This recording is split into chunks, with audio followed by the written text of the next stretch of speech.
My name's Colwin Way. Behind the camera today we've got Charlie. It's a very hot and sticky workshop today, hence the fan that you hear buzzing around in the background. I should imagine, if you're watching in the UK, pretty much the same thing, so bear with me today. I know it's a hot one, so it won't be an overly long session today. But there again, I say that on every one and we get to the hour and I'm panicking and rushing, so fingers crossed. So if you remember, what do we do on, what's today? Tuesday, it's Thursday. Last week we were doing the fishing lures and we were turning them from line or any timber that's got a fairly sort of neutral grain, so not too coarse. And then we were doing some airbrush techniques on those as well. So like I said, for the keen fishermen out there, fantastic. But even for those people that aren't into fishing, hopefully there's a few bits in there that you can take away and put on your wood turning. So the airbrushing, that's holding on the lathe, those certain techniques. Today's no exception. We're going to be doing exactly the same sort of thing. So we're going to look at some fishing floats. So what I'm going to do, Charlie always asked at the beginning, is there going to be a lot of moving around today, Dad? Well, there's not really going to be a lot of moving around today, but to start with, we're just going to look at some of the bits and bobs I've got down here and an idea of what we're going to make. There's some different paints we're going to use, and finishing is really important for floats because they're going to be left in water. But yeah, come on down, let's have a look, see what you're doing here. Remember, if you're not keen on fishing, they look pretty anyway, and you maybe can sort of merge this into your everyday turning. How's that, Charlie? Is it looking good? Are we nice and close? Okay, so these are the finished floats. Okay, so for the non-fishermen out there, pretty much what we would call coarse fishing floats. These, I wouldn't use these in this, well, possibly these actually you could use in the sea, the bigger ones. You need something a little bit bigger, a bit chunkier, and usually a bit heavier for sea fishing because you need to get a bit more distance with your casting and things like that. These are mainly for the rivers and the odd estuary fishing, that sort of thing. So here we are. So let me just explain what the float does. That float, again, this is, I'll pretend that you've never seen a fishing rod or heard of fishing before. So I have to excuse me. So these are going to suspend the bait from underneath. So you use a little rubber bung, sometimes only on the bottom. If you want it to lie flat until you get a bite, you have a rubber bung on the bottom here. And what happens is the line tugs from the fish, the float stands up. However, if you want your float standing upright all the time, you'll have a correct weight, with usually split chops to weigh the float down so it stands up nice and proud. These black lines, they're not just decoration, they're to tell you how deep the float is, so you can set it to one of the lines if you want to.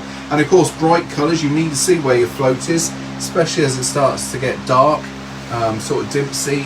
You want to be able to see it, it needs to be visible. Okay, so there's some nice little floats. You can decorate these like you can fishing flies, like you can fishing lures. You can make them suit your colour if you wish. So there we are, some nice little selection there. You might have noticed we've got some cork. Now I've got two types of cork here.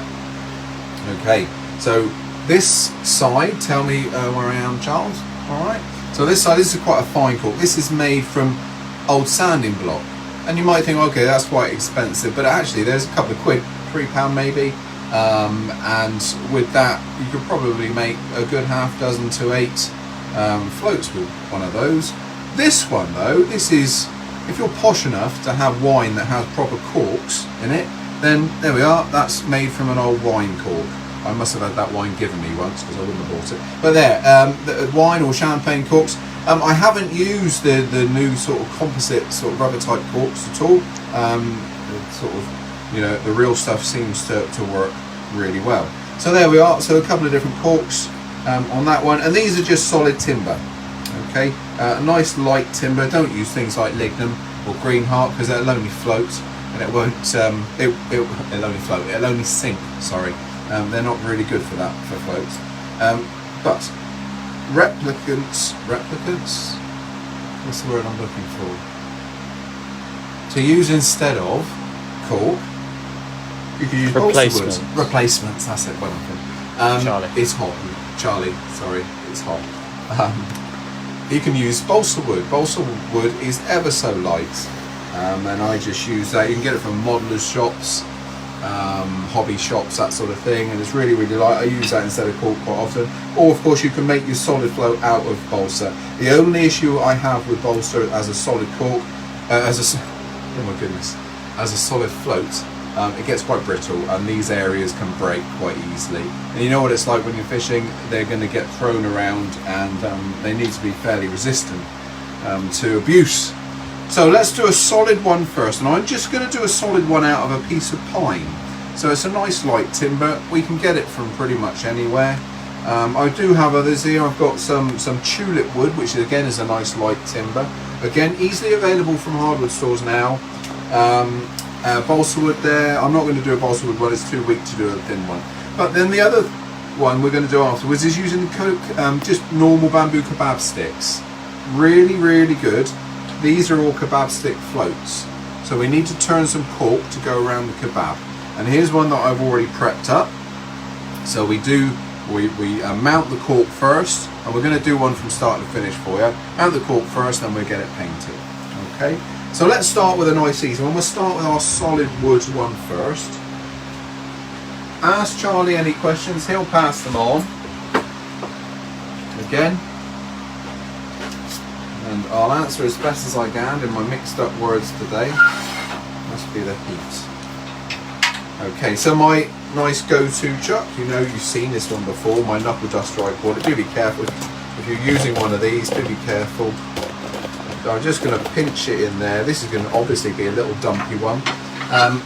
To start with, let's just use a nice small centre. You can go with anything single pointed, or let's, in this case, because we're going quite small, let's go for a ring centre. And I'm going to expand the tailstock a fair way, just to get it out of my way really.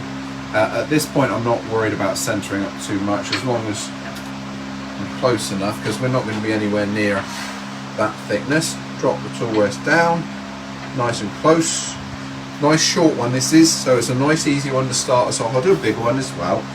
This is not going to be a long session.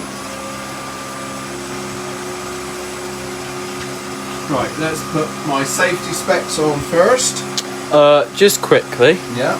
So when someone sharpen their skew chisel, they are coming out with a curved leading edge. Yours seems straight.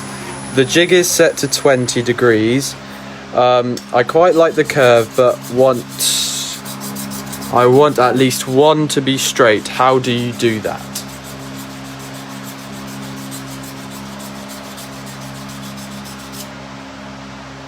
Down. Right, there we go. So that was very fortuitous. Now if you're on about this will be the arc of the handle as you sharpen. If you mean that angle there, then if it's a convex curve, that means there's some raising and lowering of the handle whilst you're sharpening. If it's concave, that's the just mimicking the shape of the wheel. But what I tend to do is it's a very slight concave grind that I'm getting, but then I hand home the edge with my diamond file. You just see me do that there, so that keeps it really nice and straight. If you've got one of the modern CBNs, you can actually sharpen on the side of the wheel, which is a really good tip, and that does keep it very straight.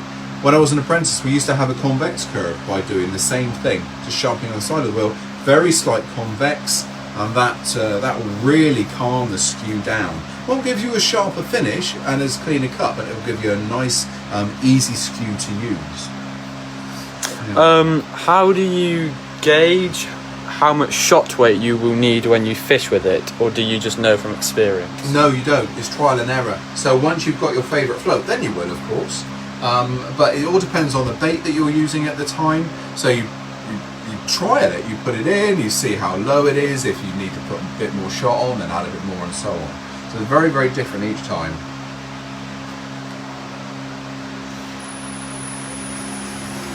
There we are. Let's start then. Let's just we'll do one of our small little trotting floats. So one of those. Going to be no surprises here that we're going to have a lathe speed 5. I'm turning there at 25,000, 2,500, 25,000 we take off. And we're just going to rough forward and back with the skew.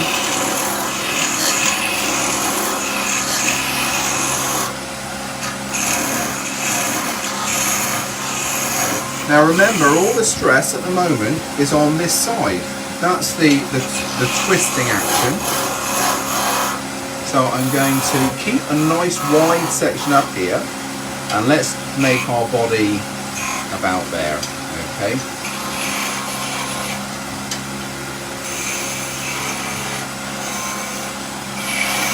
This is very similar to when I was turning the lace bobbin a few weeks back, when we were looking at skew turning.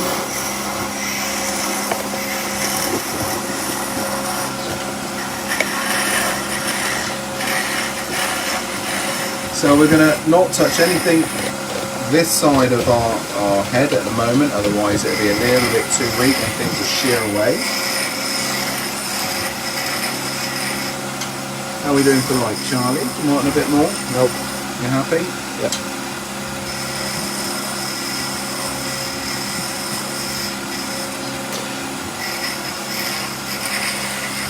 Someone's stitched buffing wheel is glazed and loaded. How do you dress back to a good face? Yeah, okay, that's a common one, that one actually.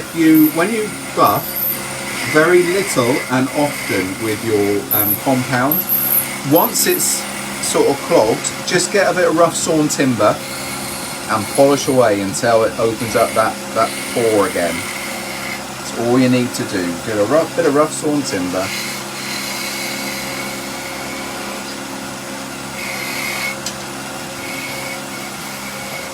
Now what I'll do on here, we're going to paint these while they're on the lathe. I just find it a lot easier.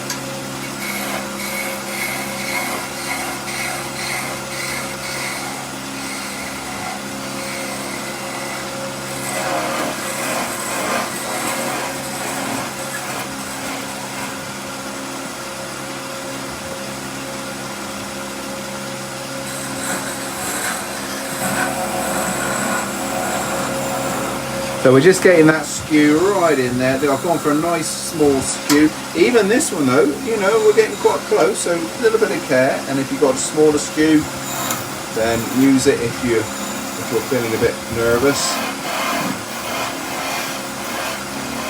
Alternative jaws. I must say alternative jaws, because I've been used to these for years and years and years. These jaws, they will hurt me if I touch them. So my body's learned to avoid it at all costs. I wouldn't start out, if you're not used to different jaws, I would start off with something like those. They are far safer for you. Trying to get the camera in closer. Oh, okay. They're far safer for you. Yeah, go for it, Charlie. They're far safer. Alright, going to protect your knuckles a bit more. Tell me if you want me to stop the lathe. Right, I'm just going to do a very... Well, let me wait until Charlie gets into position.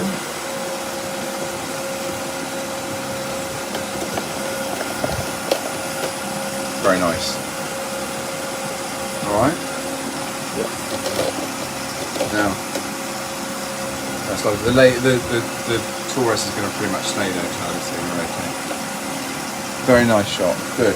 Right, so I'm just going to put a hint of a tail here. I'm not going to go down too narrow, and the same up here, not too narrow, because I'm going to do a little bit of sanding, delicate sanding. I don't want to stop the lathe. If I stop the lathe, the pure shearing action of the lathe starting back up again could cause me problems and things could break. So I'm not stopping the lathe.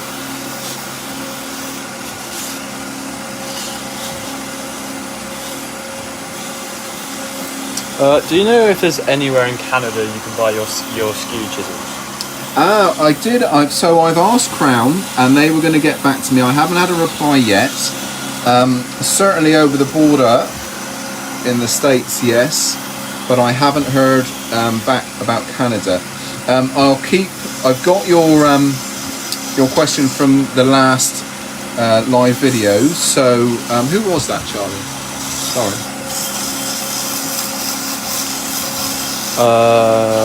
Brian Wayne Sinclair. So Brian, yeah, we'll get an answer for you, and I'll post that up. Okay. Like I say, I haven't heard from Crown yet, so I'll nudge them.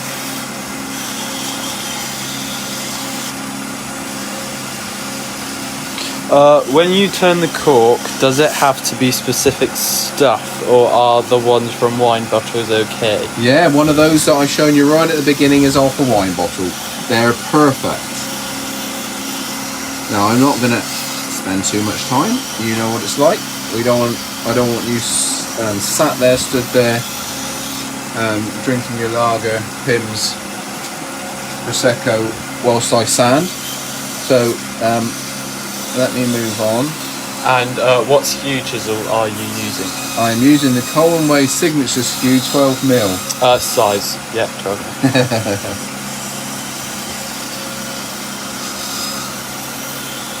There we are. Right, so I'm not going to stop the lathe just yet, like I said. Let's do a little bit of colouring. So I'm going to just lower the speed. Now I'm going to keep part of this natural, and then the other part coloured. So let's go with a nice bright pink at the top of this one. These are airbrush colours I'm using. Really, really bright airbrush colours. So we'll make a copy. We're just going to use the pink on this one. So there's a yellow that we'll be using later on, but they are luminescent colours. I'll get you to shake that one, Charlie, again. Airbrush paints need a long shake, 3 minutes minimum. I have shaken some of these already. So I don't get my camera covered, I'm just going to... with the lathe AC355, yes, can you use the SK114 chuck, or should they go for something smaller? 114 was absolutely fine on that machine, not a problem at all. And what is the best jaws for an all-round starter to turn in? I'll go with the C jaws.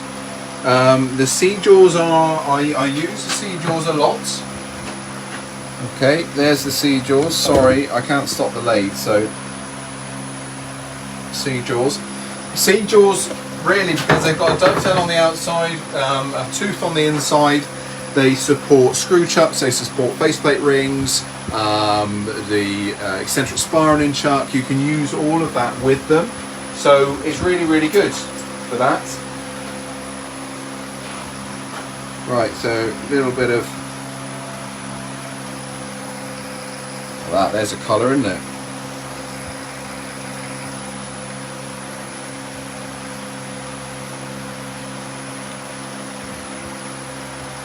Your skews are people's favourites now.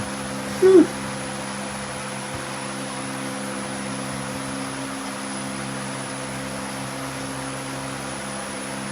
There we are. So in this heat, this humidity, everything's drying really quickly, which is actually ideal for what I'm doing here. Now when we part this off in a minute, we'll have to just do a little dab on the top. This is on bare timber, so I might be getting a little bit of bleed, but I'm not too worried. Well, I'll tell you what I want, Charlie, my water bottle.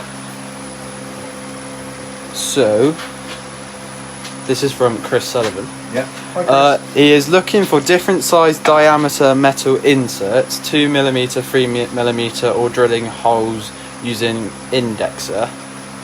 Looking to make wooden tool post that sits in the tool rest, which the inserts fit into. Any ideas, suggestions? Hi Cal, I'm looking at different size diameter metal inserts, 2-3mm for drilling holes using indexer.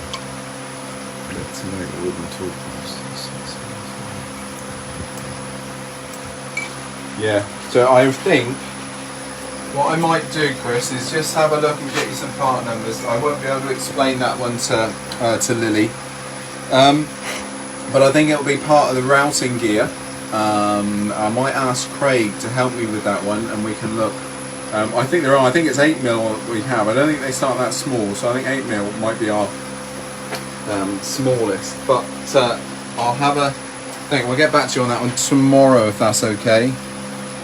How would you turn just the bulbous parts of the float so you could insert a brush, bristle and a wire stem?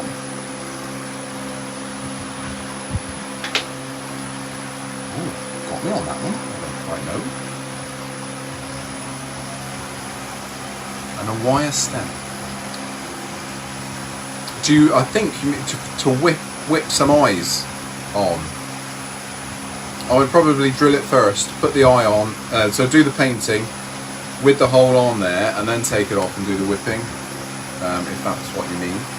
Thank you for that one, Charlie. Right then, let's part that one off. Time's moving on. We are going to use our arrow, by the way, I think. So, tell me if my hand's in the way, Charlie. Is that alright? Yeah, it's fine. What wood are you using? In this case, it's a bit of just common pine. Nothing special really. In fact, I'll show you what it was in a minute. So we're just parting off. I'm now the tailstock, so we can remove the tailstock out the way. I'm trying to drop my hand down so it's not in the way. Now we're do the same thing with the top.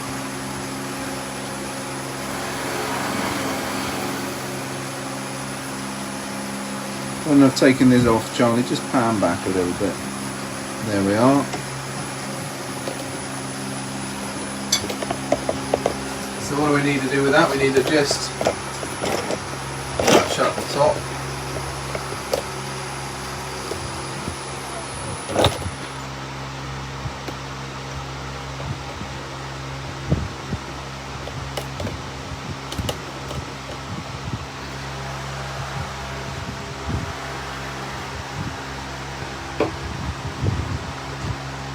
We have number one. Light as a feather, that one. Really, really nice light. Little tiny little trot and float, that sort of thing. Now we'll go over finishes in a minute because we need to put something over that because on its own, that timber's going to soak the water up, the paint's going to come off, everything. So we need to look at finishing those in a minute.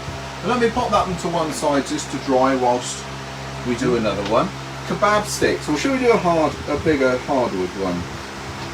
No, let's go straight on to cork. So let's do that from the beginning. I've cut some little cork blocks. This isn't a wine cork. This is from the sanding block. Okay, so just literally cut from an old sanding block. Well, not old sanding block, new black sanding. So I want to drill that out to start with. Now rather than hold a bit of cork here in my hand and drill it, and potentially drill my finger as well, I'm going to hold that in my chuck. It's soft, obviously, so can't grip too tightly, but we're only drilling a small hole. The kebab sticks are around about 3mm. Okay. Take that off, and we're going to replace our centre with a drill bit. These are just good fun to make, and they're such good practice for the skew. Gives you a huge amount of control when you're using the skew. I quite like that discipline. There we go. So little tiny 3mm drill bit. Just quickly. So this is from Gentle Jim. He has cleaned the grease out of his SK114 every day this week, and it's still coming out of the chuck keyhole. I haven't got back to Jim, have I? The chuck is over a year old and still leaking grease. Any advice? Yeah. Right, let's have a look at it, Jim. I'll tell you what. I'm going to be doing chucks and centres next week, but it's as simple as bring the camera in, please, Charlie.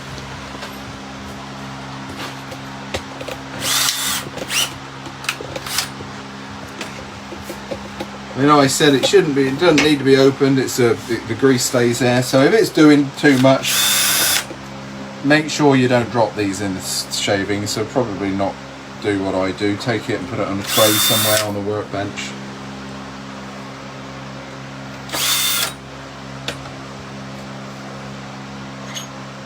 There we are. That's the inside. This chuck is a relatively new one. You can see the amount of grease in there, it's not liquid or anything, but if you're getting real problems, Tim, maybe just take out, these are called pinions, take out the pinion by removing that pin with a magnet. Okay, don't lose the pin. Now I'm going to get really dirty here, let me get some tissue. Pop the pinion out. Maybe don't wipe all the grease off, grease is doing the job. Alright, but just take out some of the excess, that's all. If it's really bothering you and it's really causing a problem, being a pain, a little bit around there, maybe wipe some of that off.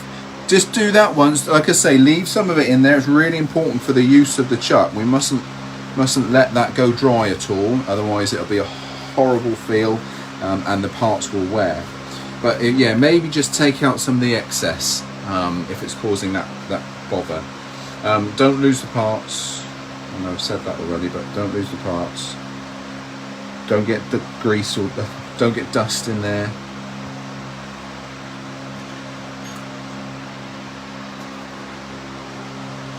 What do you use to keep the lathe from rusting? So that jar over there, Charlie, underneath the clock, that's so there's several things you can use on the bed of the lathe, and I certainly after doing any wet turning or any the sap as well as moisture will cause a lot of corrosion.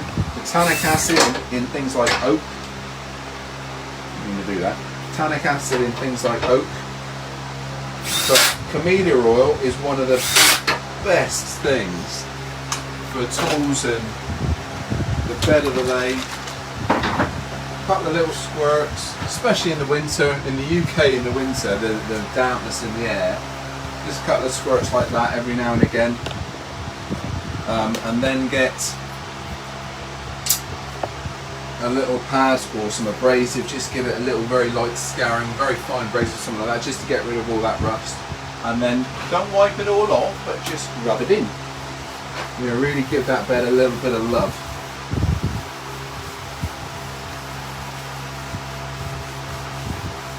Right,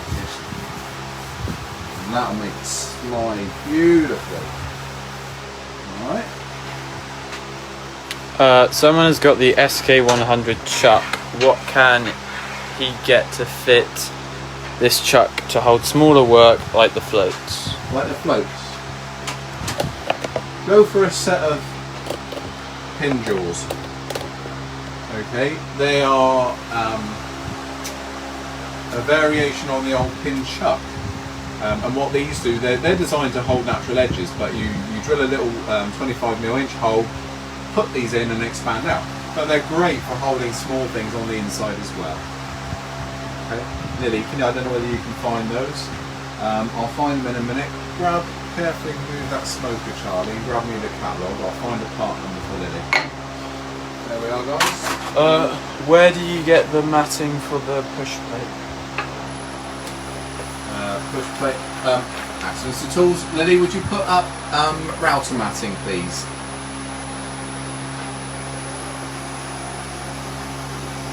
So I'm drilling here a little bit quicker than I would with normal timber. So that's up about 1300. And we just drills so easily. So all the way through. There we are. 3mm, remember, with the bow sticks.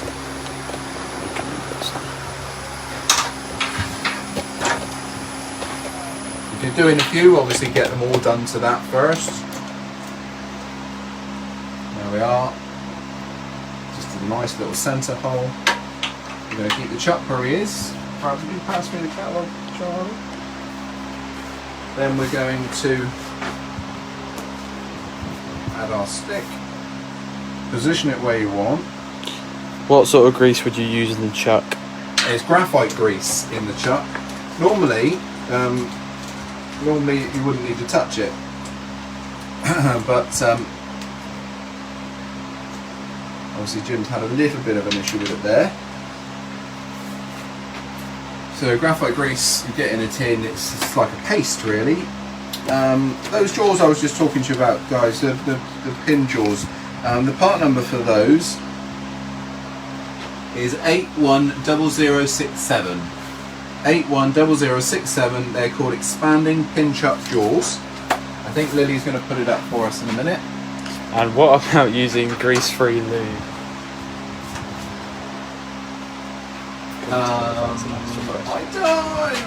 I really wouldn't know about that one. Grease-free lube.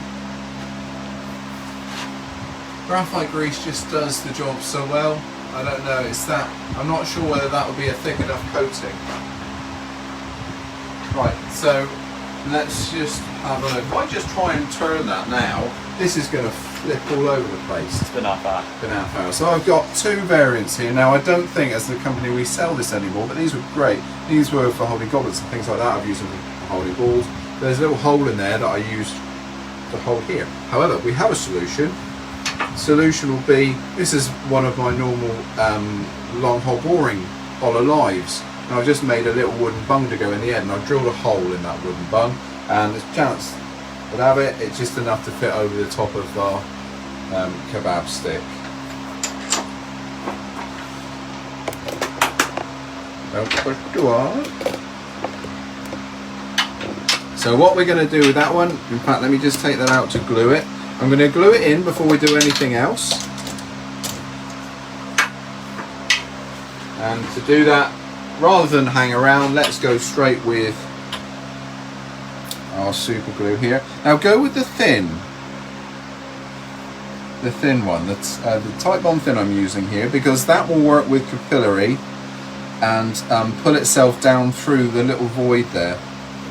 It's quite good for doing this sort of thing. So I'm going to pop it right up in there. It's soaking a nice long way, and it's hardening up the cork as well a little bit.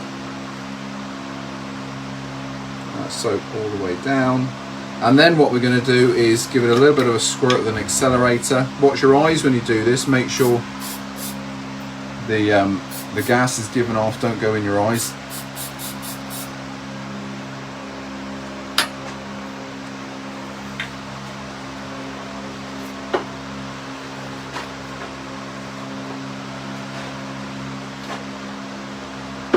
There we are, that's good. So now we can go back in the chuck.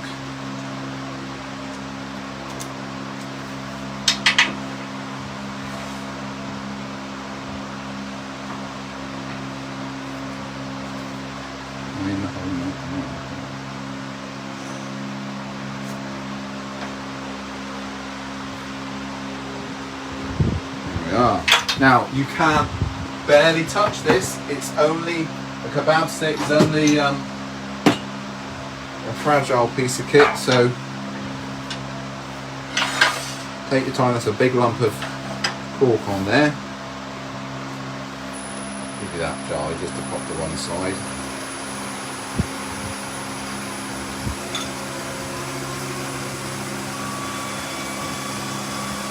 Nice gentle cut.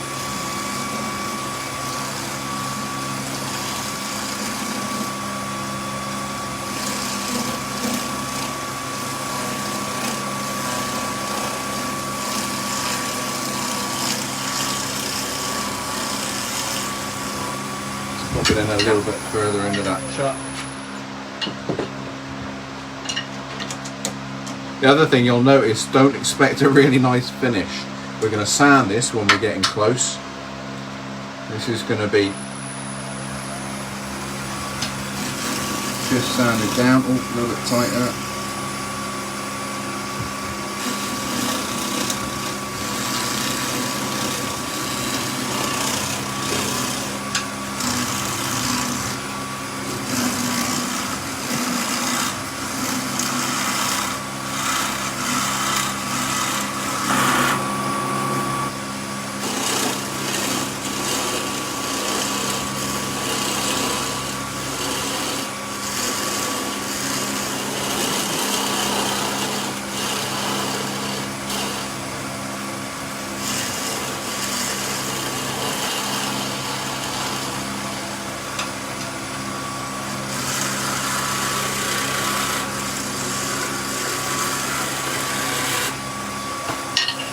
back to the skew.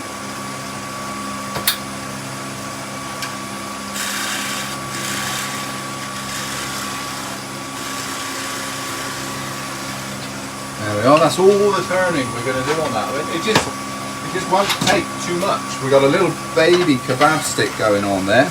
Let's get the abrasive one over with that. There it is. What's the shelf life of the CA glue? I don't know, I've never got to the shelf life because I've always used it too quickly. I'm guessing if you kept it, certainly if you keep it cool and not too hot, then it'll be a good sort of 6 to 8 months, I would have thought. I know I've had some that long that stayed okay. Look how easy that shapes.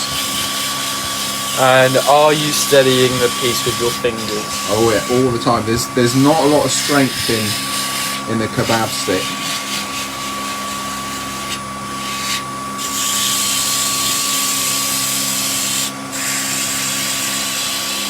There we are. So this is 100 grit. We're going to now just go down to a 150. I might even go to a 240.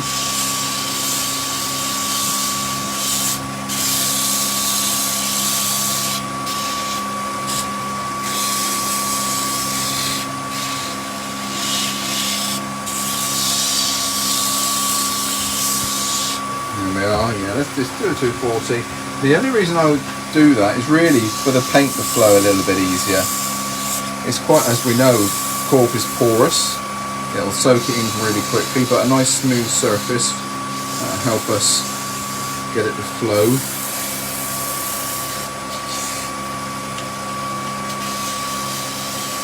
Got enough time there? Yeah, we've got 25 minutes.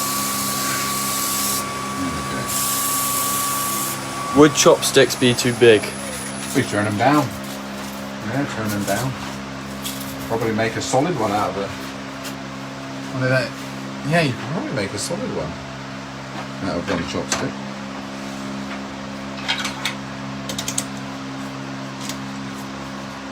Right then, let's. Just going to nick the end.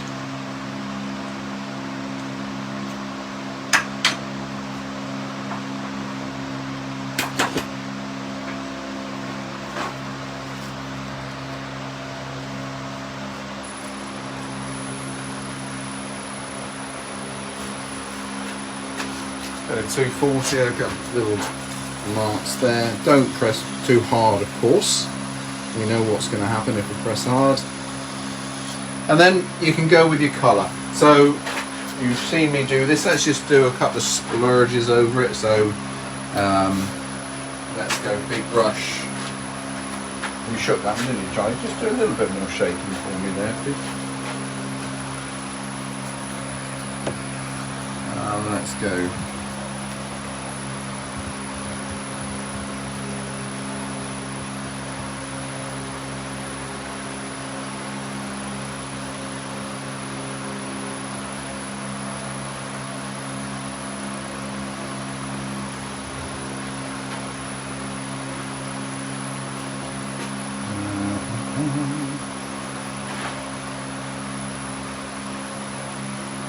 I like doing this on the lathe. It gives you such crisp lines when you get the Sharpies out.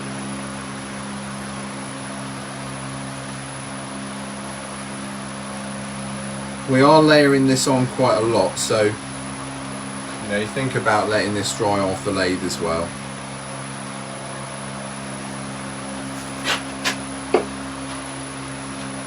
Right, Charlie, let's just get that bit off the lathe before we go any further.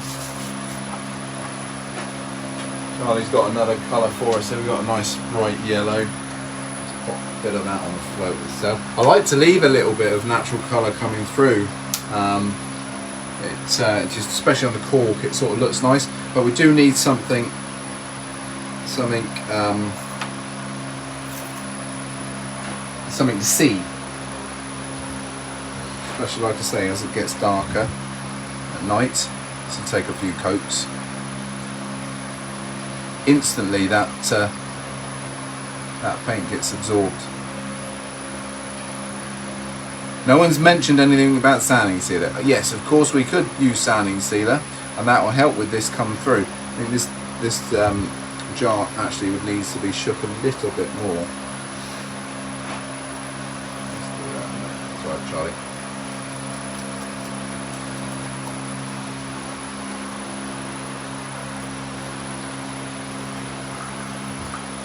Of course, while we're shaking that first coat is drying quite nicely.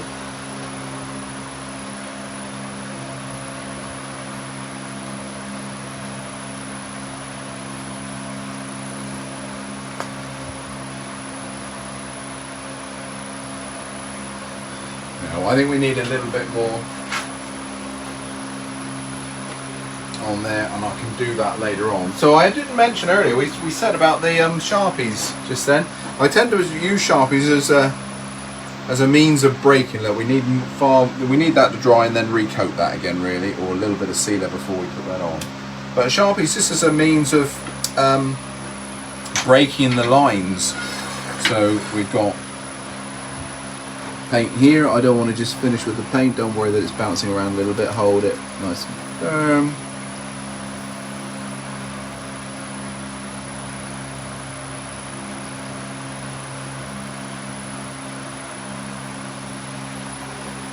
Up.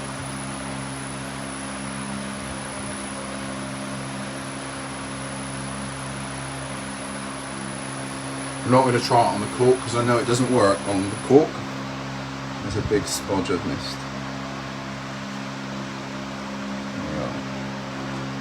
I would probably go a third colour, but we're going to leave that for the moment. Let me just get that out of the chuck, and we'll talk about finish.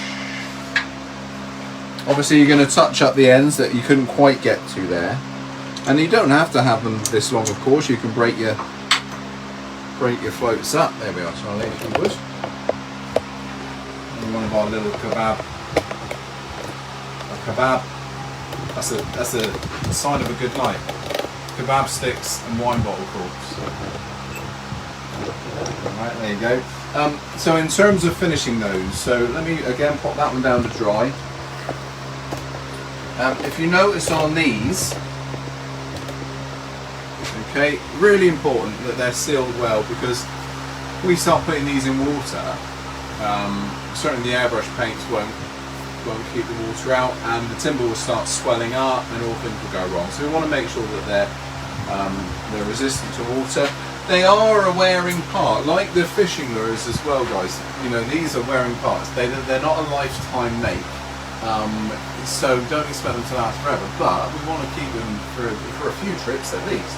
So my finish that I use with them, I actually dunk them in a jam jar of melamine lacquer. I find they're really good at drying there as well. So dunk them in, obviously up to where don't get your fingertips covered. Dunk them into there. Then one of those little clips I used last week when we were attaching the netting to the lures. So one of those little crocodile clips. Just hold them, and then you can hang those on a bit of wire, either from the workshop ceiling, or make a little stand for them. When that's dry, flip them over, just repeat the process, do the same thing on the other side. You know, you get a good coating that way rather than brushing them on and then falling all over the place, you know. I mean, you could just dunk them in the tin if you want to, I guess, rather than in a jam jar. I just found it easier that way. So there we are. Have we got any questions coming through at all, Charlie, that before we disappear?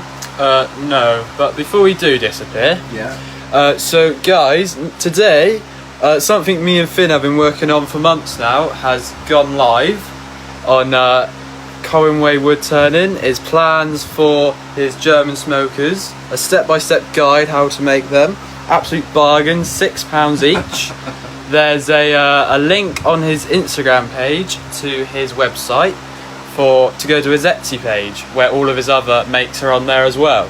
So you guys should go check him out. It's such a good guide, tells you everything you need to know, all the drawings. Dad's been on our cases for months now, and we've finally done it, so he's happy for once. Thank you, Charlie. So yeah, so it's all up. Thank you, Charlie. This has got me fired. But yeah, the smokers we made a few months ago, the plans, the boys have been working hard on those, so as I said on my Etsy page, if you're keen to see how it's done or make your own, then there they are. Guys, thank you ever so much. Well, Tuesday, aren't we? I keep forgetting the days, but Thursday, what have we got coming? Thursday, oh my goodness, we got the pens part 3. Every time we do pens, someone asks, can we make it a little bit harder? So on Thursday, we've got a fountain pen, and the particular type of fountain pen kit where we've got to notch out for a clip. And then one of the difficult materials to turn is the polyester with the coffee beans. So we're going to do a coffee bean pen. And for that we're going to use, again, another question was one of the big Empress pen kits, one of those big thick pens. So we've got a lot of pen making to do on Thursday. Okay, so that, now there has been a lot of questions about chucks and centres today. So next week it's all about products, chucks and centres on the Tuesday, and then turning tools on the Thursday. This is a really useful one if you're just starting out in the turning, if you're having a few problems with chucks and centres and turning tools in particular.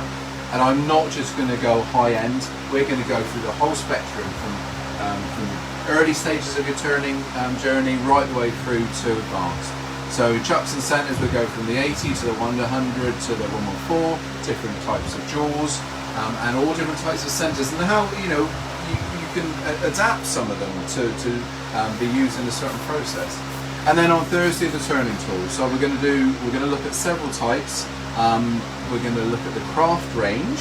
So your beginner set, and there's six in that set, and then we're going to go to the Crown, the PM, the M42 steel. So the upper end.